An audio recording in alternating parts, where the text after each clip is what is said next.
Now, dear brothers and sisters, you who are familiar with the law, don't you know that the law applies only while a person is living? For example, when a woman marries, the law binds her to her husband as long as he is alive. But if he dies, the laws of marriage no longer apply to her. So while her husband is alive, she would be committing adultery if she married another man.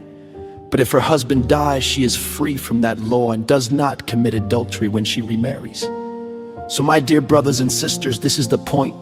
You died to the power of the law when you died with Christ. And now you are united with the one who was raised from the dead. As a result, we can produce a harvest of good deeds for God. When we were controlled by our old nature, sinful desires were at work within us. And the law aroused these evil desires that produced a harvest of sinful deeds resulting in death. But now we have been released from the law, for we died to it and are no longer captive to its power. Now we can serve God, not in the old way of obeying the letter of the law, but in the new way of living in the Spirit. Well then, am I suggesting that the law of God is sinful? Of course not. In fact, it was the law that showed me my sin. I would never have known that coveting is wrong if the law had not said, you must not covet. But sin used this command to arouse all kinds of covetous desires within me. If there were no law, sin would not have that power.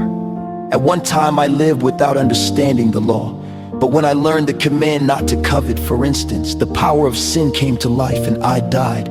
So I discovered that the law's commands, which were supposed to bring life, brought spiritual death instead.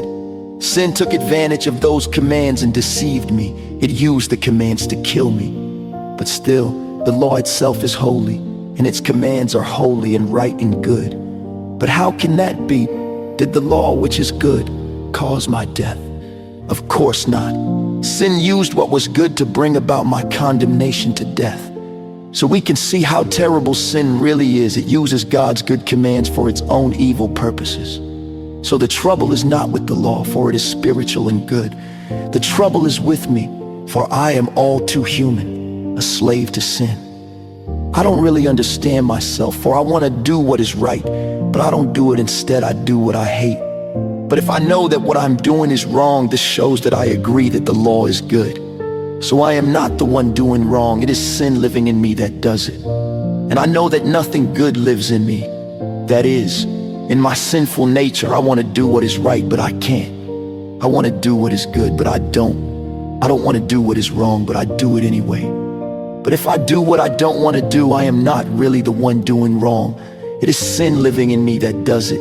I have discovered this principle of life, that when I want to do what is right, I inevitably do what is wrong. I love God's law with all my heart, but there is another power within me that is at war with my mind. This power makes me a slave to the sin that is still within me.